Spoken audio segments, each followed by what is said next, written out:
त्याला काढून टाकण्यासाठीच्या महाभियोग प्रस्तावावर त्यांनी अशा प्रकारे सही केली आहे।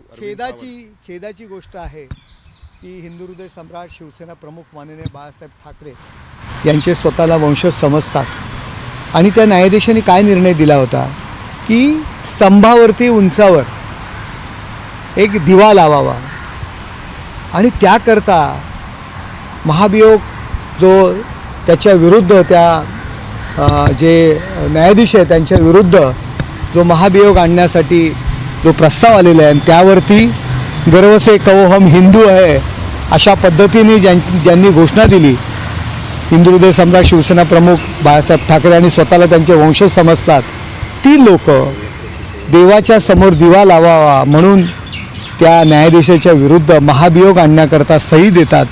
खरोखर ही शोकांतिका आहे, हिंदुत्वाची शोकांतिका आहे। पण अरविंद सावंत असं म्हणतायत की तो महाभियोग काही एका मुद्द्यावरून आम्ही आणलेला नाही, त्यांनी आणलेला, इंडिया आघाडीने आणलेला नाहीये, वेगवेगळे निर्णय त्यांनी दिले आहेत आणि त्या निर्णयावरती आहे। तुम्ही जर जे पत्र वाचलं तर तुम्हाला लक्षात येईल की जे पत्र दिलेलं आहे अरविंद सावंतांना म्हणावं ते पत्र दाखवावं आणि केवळ स्वतःला समाजवादी म्हणून घेण्याकरता ते उजवे डावे काय म्हणतात सेक्युलर स्वतःला म्हणून घेण्याकरता आणि राहुल गांधी असंघाशी संघ जो झालेला आहे त्याचा हा परिणाम आहे। अरविंद सावंत हे करतायत म्हणायचं, थोडक्यात वाचवण्याचा प्रयत्न करतायत। स्वतः काही वोट बँक जी काही आहे ती वोट बँक मिळवण्याकरता हिंदुत्वाची वोट बँक त्यांच्यापासून लांब गेलेली आहे आणि काही वोट बँक जमा करण्याकरता अशा पद्धतीचा असंघाशी संघ त्यांनी केलेला आहे। मस्के साहेब, महाराष्ट्रामध्ये बिबट्याचा प्रश्न खूप मोठा आहे, तुम्हीही लोकसभेमध्ये मांडताय। गणेश नाईकांनी एक सल्ला दिलेला आहे की बिबट्या जर शहरामध्ये यायचे नसतील तर शेळ्या आता जंगलात सोडल्या पाहिजेत, असं त्यांचा सल्ला आहे। कसं बघते या सल्ल्याकडे? ते वन्यमंत्री आहेत आणि शेळ्या त्या वन्यजीव संरक्षण अधिनियम 1972च्या मध्ये त्या सूचीमध्ये नाही आहेत, त्यामुळे त्यांना खाल्लं तरी चालेल आणि त्यामुळे वाघ शहरात येणार नाहीत असं त्यांची भावना आहे। नाईक साहेबांची भावना योग्य आहे असं म्हणायचं? त्यांची भावना आहे की त्यांना बघा प्रत्येकाचं जे मत आहे ते मत त्यांनी त्या ठिकाणी मांडलेलं आहे। कुठेतरी वाघाच्या भीतीपोटी शेळीचा बळी दिला जातोय असं तुम्हाला वाटत नाही का? माझं एवढंच म्हणणं आहे 1972चा जो वन्यजीव संरक्षण अधिनियम आहे त्या सूचीमध्ये एक नंबरच्या सूचीमध्ये बिबळ्याचा उल्लेख आहे आणि त्यामुळे वन्य विभागाची लोक त्याच्यावरती कारवाई करू शकत नाही आहेत। त्याचबरोबर त्याचं निर्बीजीकरण करण्यामध्ये केंद्र सरकारने जोरात मोहीम घ्यावी।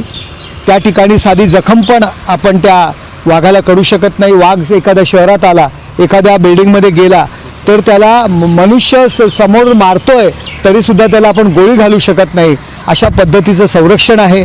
त्याला पकडल्यानंतर त्याला दुसरीकडे कुठे आपण सोडू शकत नाही, तो जर नरभक्षक असेल तर त्याला मारू शकत नाही, अशा पद्धतीने 7-7 वर्षाच्या त्याच्यामध्ये शिक्षा आहेत त्या अधिसूचीमध्ये त्याचा उल्लेख असल्यामुळे त्यामुळे यातून बिबट्याला आता आपण बाहेर काढला पाहिजे त्या सूचीमधून, अन्यथा मनुष्यजीव। गणेश नाईकांच्या भूमिकेला नरेंद्र मोदींचं समर्थन आहे असं मी माझी भूमिका मांडतोय आहे आणि त्यांनी त्यांची भूमिका मांडलेली आहे। प्रत्येकाचे विचार वेगवेगळे असतात, कायद्यात बदल करावा लागेल।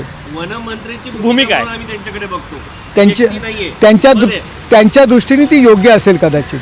मस्के साहेब, नवी मुंबई महानगरपालिकेचा चार्ज तुमच्याकडे आहे, महानगरपालिकेच्या निवडणुका कुठल्याही क्षणी घोषित होतील अशी परिस्थिती आहे। महायुतीचा फॉर्म्युला ठरला असं समजतंय आणि त्यामध्ये तुम्ही एकत्र लढताय महायुती म्हणून, अशी बातमी आहे। माननीय देवेंद्रजी त्याचबरोबर एकनाथ शिंदे साहेब यांच्या बैठका झालेल्या आहेत, मी दिल्लीत आहे आणि आमचं पहिल्यापासून म्हणणं आहे की लोकसभा आपली युतीमध्ये लढली, विधानसभा युतीमध्ये लढली तर ठाणे महानगरपालिका असेल कुठल्याही महानगरपालिका नगरपालिका युतीमध्ये लढल्या पाहिजेत आणि तशा पद्धतीची युती त्या ठिकाणी होईल असं मला वाटतं। नगर परिषदेचा घोळ महानगरपालिकेमध्ये मिटवला पाहिजे असं तुम्हाला वाटतं, असं म्हणायचं एका वाक्यात? हे बघा, नगरपालिका महानगरपालिका ह्या कार्यकर्त्यांच्या निवडणुका असतात, कार्यकर्त्यांचा उत्साह असतं, कदाचित कम्युनिकेशन गॅप त्यावेळी आमच्यामध्ये झाली असेल, परंतु आता आम्ही एकत्र लढणार हा निर्णय घेतलेला आहे। साहेब, काल पवार कुटुंब राजधानी दिल्लीमध्ये एकत्र होतं, पुन्हा एकदा चर्चा सुरू झालेल्या आहेत, मधुमिलन झालं, राजकीय मिलन होण्याची शक्यता। मी असं ऐकलंय की राहुल गांधी, प्रियांका गांधी आणि गौतम अदानी हे सुद्धा एकत्र गप्पा मारत होते आणि एकत्र चांगला संवाद करत होते. त्यामुळे कदाचित बरेचसे महाराष्ट्रातले प्रश्न सुटतील असं मला वाटतंय. देश विदेशातील प्रत्येक घडामोडींचे लाईव्ह अपडेट मिळवण्यासाठी आता साम टीव्हीच्या सर्व सोशल मीडिया प्लॅटफॉर्मला लाईक, फॉलो आणि सबस्क्राईब करा. तसंच सर्व नोटिफिकेशनसाठी बेल आयकॉन प्रेस करायला विसरू नका.